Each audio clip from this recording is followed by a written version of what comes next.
Me da mucho gusto saludar esta mañana al infectólogo pediatra Alejandro González Mares. Vamos a hablar sobre el tema de COVID-19 y es que la Secretaría de Salud pidió no alarmarse ante el aumento de casos de SARS-CoV-2. De hecho, dicen que no hay incremento, no tienen registros de incremento de COVID-19, aunque hospitales privados señalaban pues que estaban llenos los espacios. Luego se aclara que se dijo esta información porque son muy poquitos los lugares y que se habían reducido y que pues obviamente sí se había llenado, como en el caso de un hospital en donde solamente había una cama. Es lo que ayer y lo que daba lectura hace un momento en este comunicado oficial que da la Secretaría de Salud. Pero vamos a hablar de este tema sobre el tema COVID-19 con el infectólogo pediatra Alejandro González Mares.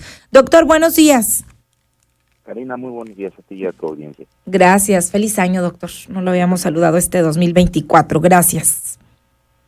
Compártanos, ¿cuál es el panorama actual? Ya las autoridades de salud a nivel nacional y también estatal pues han dicho que todo está bajo control, pero lo que sí vemos cotidianamente es que algún familiar, algún amigo o comerciantes que se dedican ahí al rubro de las farmacias, pues ha habido un incremento también en insumos y sobre todo tenemos a alguien que conocemos que se enfermó y que se presume que podría ser COVID, pero de una manera un poco más relajada que en la pandemia. Compártanos, por favor.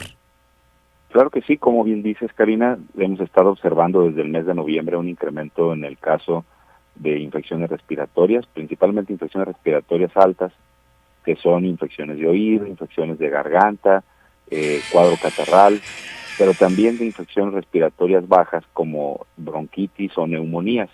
Esta bronquitis o neumonía están siendo más frecuentes por virus de la influenza estacional, de la influenza B o H1N1, aunque ha habido muy escasos casos de H1N1 a nivel nacional. Pero hemos estado observando desde la última semana de diciembre un incremento en los casos de COVID a nivel nacional. Otros estados de aquí del país han estado un poco más afectados que nosotros, pero no se ha traducido en una real incremento en el número de hospitalizaciones respecto de lo que podíamos ver en años previos. Esto es debido a que, como ya explicaste hace un ratito, la mayoría de los hospitales ya regresaron a sus actividades normales prepandémicas, con el 100% de cirugías, con el 100% de actividades que se tuvieron que sacrificar, algunas cirugías que eran programadas, que no eran urgentes, se estuvieron posponiendo, y también ya urgía pues que regresáramos a la normalidad en ese sentido en las capacidades hospitalarias. Entonces se redujo el número de camas destinadas a la atención de posibles pacientes de COVID, y en algunos hospitales se quedaron incluso sin camas destinadas para ellos, y en otros se quedaron con una o dos porque cursaron meses sin necesidad de que esas camas se ocuparan. Bien, ahora ha habido un incremento en el número de casos de COVID. Esta es una subvariante de Omicron, la que está circulando actualmente. ¿No es la pirola? ¿O sí es pirola? Sí, ¿verdad? Sí, viene a ser de todos modos una subvariante de Omicron. De Omicron. Es del mismo linaje. Entonces, lo que podemos esperar aquí es que cuando hay casos de COVID, en su gran mayoría sean cuadros leves, que no requieran ni de oxigenación ni mucho menos de hospitalización. Y es esperado, como también ya comentábamos en entrevistas previas, que vayamos a ver un comportamiento estacional de COVID en los siguientes años. Por ejemplo, que se quede ya para los meses de invierno en nuestro hemisferio. Como la influenza, pues. Como influenza, así es, que puedan estar concomitantemente presentándose, y lo que daría lugar a lo que se había pensado desde finales del 2021 de coformular una vacuna tanto para COVID como influenza en una sola inyección. No se ha dado hasta el momento, pero ese es un plan para futuro. Sí. ¿Cómo podemos diferenciar, si nos recuerda, una simple gripe con un posible contagio de COVID, doctor? Sí. Clínicamente pueden ser indistinguibles porque ambos pueden dar fiebre, tos seca, ardor de garganta, congestión nasal y dolor de cabeza inicialmente. Ambas, tanto COVID como influenza, pueden generar también diarrea, principalmente en adultos mayores o en niños pequeños, aunque cuando la diarrea está presente con síntomas respiratorios en un adulto de entre 20 y 45 años, por ejemplo, podría estar más relacionado a coronavirus en mi experiencia.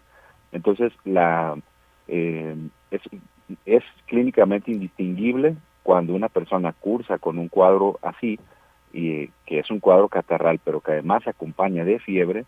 Lo recomendable sería que se hiciera un test para ambas enfermedades, tanto para influenza como para COVID.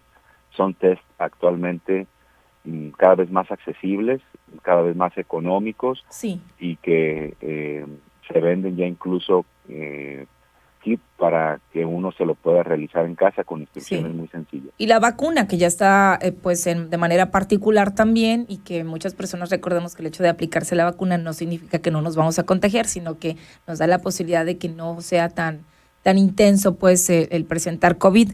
Doctor, yo leí este artículo, ¿qué significa la enfermedad X y por qué sería la más letal que el COVID según la Organización Mundial de la Salud? El término enfermedad X suele generar pánico y esto es, la Organización Mundial de la Salud ha encendido las alarmas sobre una nueva enfermedad cuya tasa de mortalidad, señalan, podría ser mayor a la que dejó la pandemia por COVID-19. Desde hace años, la OMS sostiene un debate sobre las pandemias que llegarán en el futuro, con lo cual buscan reforzar el sistema de salud y la vigilancia sanitaria para que no tomen pues desprevenidos a los países. Actualmente el organismo internacional tiene un listado con los agentes patógenos que potencialmente podrían desencadenar una crisis en el sistema de salud mundial. Entonces, ¿a qué se refieren con esta enfermedad X que tengo entendido en algún momento la OMS también calificó como enfermedad X al COVID o al SARS-CoV-2? Bien, sucede que esta es una enfermedad o es una condición que la OMS denominó para algunas enfermedades que requieren de cierta investigación, de ciertos recursos que podrían estar presentándose como casos esporádicos a nivel internacional, pero que son enfermedades de relevancia médica o de salud pública porque tienen una letalidad alta. Sí. Esto, el tener una nomenclatura así, permitiría que los organismos internacionales tengan una respuesta más rápida con recursos para hacerle frente a nuevas pandemias, a nuevas apariciones de algunas variantes biológicas que puedan tener una importancia a nivel de salud pública. Sí. Lo que es importante es reconocer que sí existen algunas enfermedades que tienen poco presupuesto, que se están dando en algunas latitudes, como en el África subsahariana, en algunas zonas del continente africano donde no hay un recurso económico importante, y que se dan brotes de enfermedades que tienen altas letalidades, pero que como son zonas que tampoco tienen mucho acceso a la globalización, finalmente quedan confinadas algunas enfermedades ahí y diezman poblaciones, pero no se dispersan tan rápidamente como las enfermedades respiratorias. ¿Verdad? Las enfermedades respiratorias tienen más facilidad de dispersión por esa característica y porque cuando se da una infección respiratoria en un país de primer mundo, donde tiene interconexiones hacia prácticamente todo el planeta, pues es más fácil que se tengan contactos casuales con personas que un día están aquí y otro día pueden estar en Europa. Doctor, lo que sí podríamos, pues bueno, ya para concluir, resumir, es sí se ha visto un incremento, pero la situación está controlable, entiendo, no sé en su experiencia en la consulta privada cómo se está registrando, pero entiendo que en este momento, digamos, las tasas o el número de casos o de mortalidad pues no es de alarmarse, pero sí hay un registro de casos, aunque la autoridad estatal, pues como le digo, señala que no hay registros o no tienen registros de incremento. A nivel nacional también se hablaba y revisaba yo una nota de, no sé, saturación en hospitales, por ejemplo, Pirola llena de pacientes, 13 hospitales con más del 70% de camas ocupadas, como que empezamos a escuchar o a leer este tipo de información a nivel nacional. Bien, no se ha impactado de una forma importante aquí en Sonora el número de ocupación de camas por coronavirus.